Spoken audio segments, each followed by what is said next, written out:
বিসমিল্লাহির রহমানির রহিম। মা বাবাকে করিও যতন, তাহলে পাবে তুমি অমূল্য রতন। আল্লাহ তুমি সহায় হও যেন বিচারের বাণী আগামী দিনে যেন মুছতে পারে মজলুমের চোখের পানি। দেশ ও দেশের বাইরে থেকে যারা আমার ভিডিওটা দেখছেন সবাইকে জানাই শুভকামনা। আজকে একটা ভিডিও নিয়ে আপনাদের সামনে উপস্থিত হয়েছি। ভিডিওটা হইল কৃপণতা করা ভালো, কিন্তু বেশি কিপটে হওয়া ভালো না। কৃপণতা করা ভালো, কিন্তু বেশি কিপটে হওয়া ভালো না। আপনারা জানেন, যদি টাকা পয়সা আমাদের অপচয় করি তাহলে অপচয় করা ভালো না। এটা আপনারা সবাই জানেন, আমিও জানি। অপচয় করলে এটা কেউ পছন্দ করে না।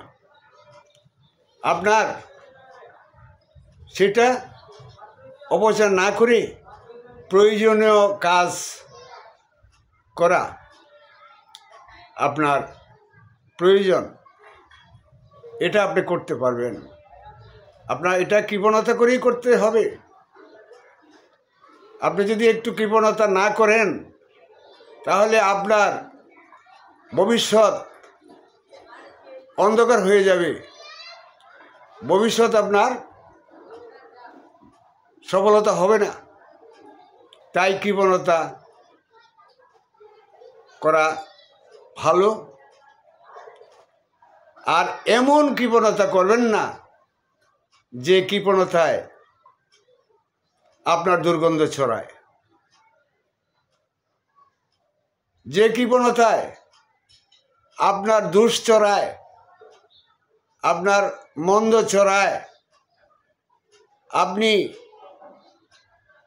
কৃষক, শ্রমিক, মেহনতি মানুষ, তাদের পাশে আপনি থাকেন না। আপনি দুস্থ এবং দরিদ্র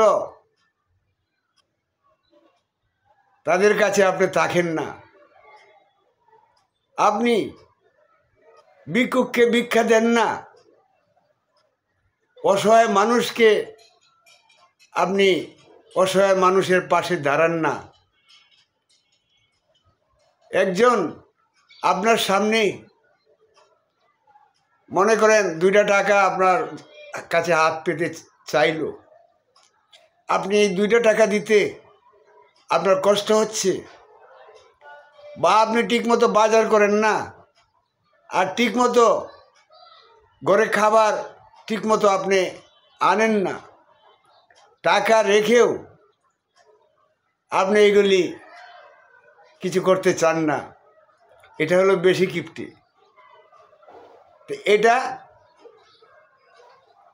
এটা করা ভালো না। আপনি অপচয় না করে প্রয়োজনীয় কাজ করে আপনি ব্যয় করবেন, আর ভবিষ্যতের জন্য সঞ্চয় রাখবেন যাতে ভবিষ্যৎ আপনার ভালো হয়। এটা তো সবাই করতে চায়, কিন্তু কিছু কিছু লোক আছে এমন কৃপণতা দেখায়, হাই রে, যেমন টাকা সে কবরে নিয়ে যাবে। আপনি বুঝতে হবে, আপনি কবরে যেতে হলে খালি হাতে যেতে হবে। খালি হাত আপনার কিন্তু খালি হাত থাকবে, আপনি কিছু নিতে পারবেন না, সব কিছু ফেলে চলে যাবেন এই 3.5 হাত মাটির নিচে। তাই বলছি, কৃপণতা করা ভালো, কিন্তু বেশি কিপটে হওয়া ভালো না। বেশি কিপটের পরিণতি কিন্তু ভালো না। শেষ পর্যন্ত নিজে বুক করে যেতে পারে না, নিজে বুক করে যেতে পারে না। তাহলে আপনি এই কৃপণতা কেন করলেন? আপনি এই কৃপণতা কেন করলেন? আপনার পরিবারকে কষ্ট দিলেন, আপনার আত্মীয় স্বজনকে কষ্ট দিলেন, আপনার সন্তানদেরকে কষ্ট দিলেন। আপনি এই কৃপণতা কেন করলেন? যখন আপনি কিছুই নিয়ে যেতে পারবেন না, তাহলে আপনার বুঝতে হবে যে আমার এটা সঠিক না। তাই বলছি যে কৃপণতা করা ভালো, কিন্তু বেশি কিপটে হওয়া ভালো না। আমার ভিডিওটা এ পর্যন্তই। আপনারা যারা ভিডিওটা দেখছেন, যদি আমার কথার মাঝে ভুল থাকে তাহলে ক্ষমার দৃষ্টিতে দেখবেন। এটা বাস্তবতা, আমি বাস্তবতা তুলে ধরছি। আপনারা যে যেখানে আছেন সবাই ভালো থাকুন, সুস্থ থাকুন এবং নিরাপদে থাকুন। সবাইকে আসসালামু আলাইকুম।